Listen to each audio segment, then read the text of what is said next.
आज हम संस्कृत व्याकरण में प्रत्यय के विषय में पढ़ेंगे। प्रत्यय, प्रत्यय का मतलब होता है जब किसी शब्द, जैसे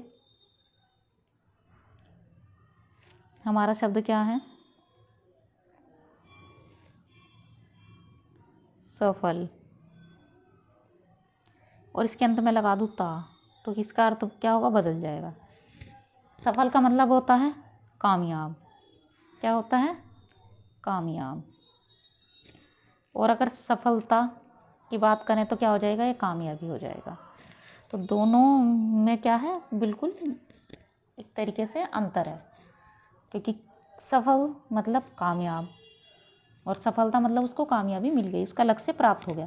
जैसे कोई व्यक्ति है, उसको अपना लक्ष्य प्राप्त करना है, तो वह अपने कार्य में सफल हो गया और उसको कामयाबी प्राप्त मतलब सफलता प्राप्त हो गई। इस तरह से अर्थ बदल जाता है। कहने का मतलब है, शब्दों के अंत में जब कोई शब्द या वर्ण लग जाता है तो उन जिन शब्दों के अंत में लगते हैं उनके अर्थ बदल जाते हैं, वही प्रत्यय कहलाते हैं।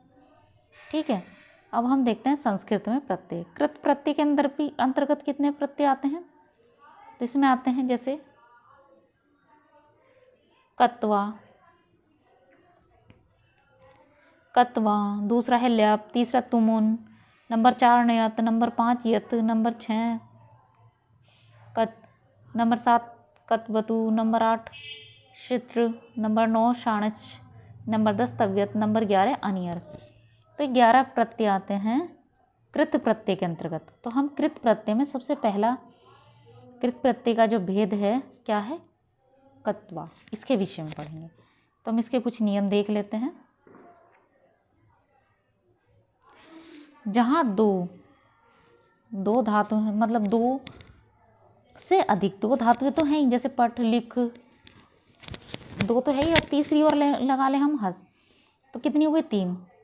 ठीक है, तो 2 से अधिक धातुओं को एक ही करता हो, और उन 2 धातुओं से ज़्यादा मतलब 2 से अधिक धातुएं हैं और उनको करने वाला कौन हो, एक ही व्यक्ति हो, एक ही व्यक्ति के द्वारा वे की जा रही हैं, प्रयोग लाई जा रही हो। तो वहाँ पर क्या हुआ, कर या कर के अर्थ कत्वा, लयप प्रत्यय धातु में होते हैं। तो कत्वा और लयप प्रत्यय होते हैं धातु में। कहने का मतलब है क्या होंगे, कत्वा और लयप प्रत्यय होंगे धातु में। जहाँ 2 या 2 से अधिक धातुओं का एक ही करता होगा, वहाँ कर या कर के अर्थ होगा, और कयप और लयप प्रत्यय धातु में होंगे। ठीक है, अब दूसरा नियम देखते हैं। धातु से पूर्व उपसर्ग नहीं होगा, तो क्या लगेगा, कत्वा प्रत्यय लगा। उपसर्ग का मतलब है किसी शब्द से पूर्व, जैसे ज्ञान, ज्ञान एक शब्द है, ज्ञान है मतलब किसी को जानकारी है, और उपसर्ग लगा दूँ तो क्या बन जाएगा, अज्ञान बन जाएगा। तो इस तरह से ये जो शब्द इस शब्द से पूर्व वर्ण लगा है, इससे इसका अर्थ बदल गया। ठीक है, तो यही क्या कहलाता है, उपसर्ग। जब कोई शब्द या वर्ण किसी शब्द से पहले लगकर उसका अर्थ बदल देता है, वे उपसर्ग कहलाते हैं। अब तीसरा नियम देखते हैं। धातु से पूर्व यदि उपसर्ग होगा तो लेप प्रत्यय जुड़ेगा, नहीं होगा तो कत्वा लगेगा। अगर होगा धातु से पहले उपसर्ग तो लेप प्रत्यय जुड़ेगा।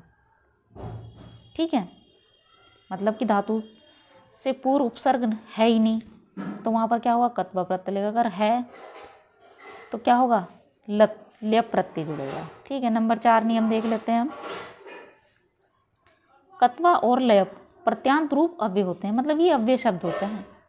इन जो कत्वा और लयप के जो रूप बनते हैं, वे शब्द बनेंगे, वे क्या होंगे, अव्यय होते हैं। अव्यय जिनका कोई मतलब बदलाव आप नहीं कर सकते, किसी संज्ञा वचन आदि के द्वारा बदलाव नहीं किया जाता, जैसे यथा तथा इस तरह के शब्द होते हैं, तो इनके रूप भी नहीं चलते। ठीक है, नंबर 5 है कत्वा और त्वा।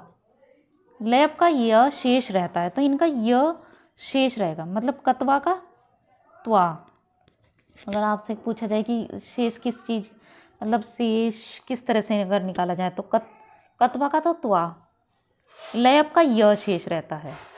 ठीक है,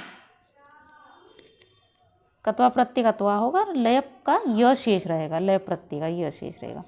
नंबर 6, निषेधार्थक अलम और खलु के होने पर। निषेध का मतलब जहाँ काम ना हो रहा हो, मना किया गया हो, तो कत्वा प्रत्यय होता है। जैसे जलम दत्वा मत दो, पीतवा खलु मत पियो, अलम हसीत्वा मत हंसो। ठीक है, इस तरह से, मतलब जैसे जलम दत्वा, जल मत दो। ठीक है, दत्वा का मतलब है दो, पीतवा पीना। ठीक है, यहाँ पर नहीं, निषेध शब्द आ रहे हैं, तो यहाँ पर क्या है, कत्वा प्रत्यय लगेगा। ध्यान देने योग्य बात है ये नंबर 6 वाली ज़्यादा, कि क्या होगा वहाँ पर, निषेध होगा वाक्य में, तो वहाँ कौन सा प्रत्यय होगा, कत्वा। नंबर 7, धातु को गुणिया वृद्धि नहीं होती। धातु को गुणिया वृद्धि नहीं होती है। धातु के सेट होने पर धातु और प्रत्यय के बीच में ई लगेगा, अनिट में नहीं। जैसे देखते हैं पठितवा, लिखितवा, अनिट, कृतवा, हतवा, धृतवा। मतलब इससे पहचानो जाए, अनिट का मतलब है कृतवा, इस तरह से हतवा, धृतवा, इस तरह से लगेंगे।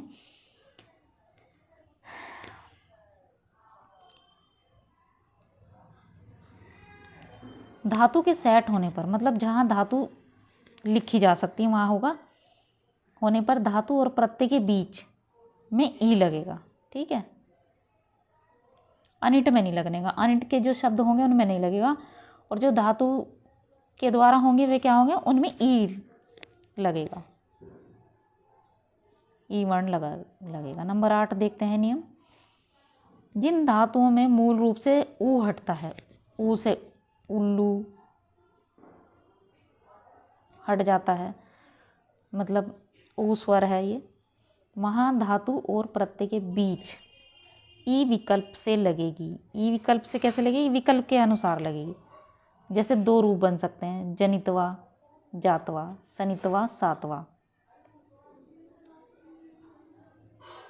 खनितवा खातवा। नंबर 9 हमारा जो है नियम, इसका देखते हैं उसको भी। अनुनासिक, अनुनासिक अर्थात जो नासिका के द्वारा जिन स्वर का उच्चारण होता है, अंत वाले धातु की उपदा का दीर्घ हो जाता है। जिनके मतलब अनुनासिक आता है अंत में, ऐसे धातु की उपदा का दीर्घ हो जाता है। कम, क्रम, यम, दम, भ्रम, शम धातुओं के रूप बनते हैं। इनके दो रूप बनेंगे, एक ई लगाकर दूसरा अम को आन बनाकर लगेगा। जैसे कर्मित्वा, क्रांतवा, क्रातवा, क्रांतवा, कांतवा, इस तरह से बन जाएंगे। लेकिन इनमें भी अगर हम देखें तो बड़ी आसानी से समझ में आ जाता है कि त्वा लगा हुआ है ज़्यादा, किसमें, कत्वा प्रत्यय में। नंबर 10 नियम है,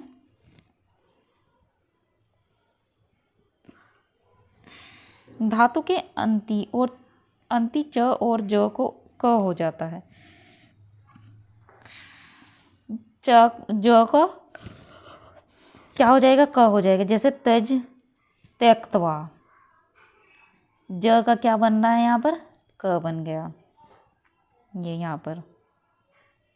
ठीक है, कति पे कत्वा प्रत्यांत रूप उदाहरण के रूप में हम देख सकते हैं, अभी देखेंगे हम उदाहरण। जैसे किस तरह से बना हुआ है, अधभक्षण, इसका मतलब है। ठीक है, जगदवा, रूप कैसा बनेगा, अध का, जगदवा खाकर। अच्र, अर्चित्वा, अस भूतवा,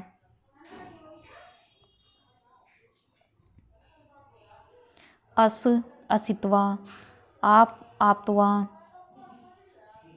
ये इस तरह से बनेंगे कत्वा प्रत्यय। ई का इत्वा, ईश का इष्टवा,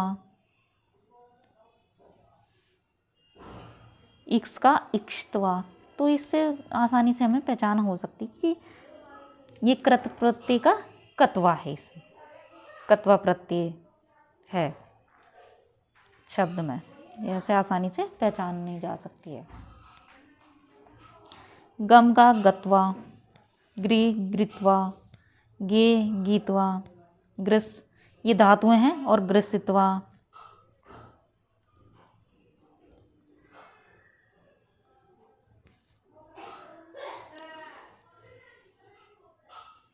ग्रह ग्रहत्वा, चर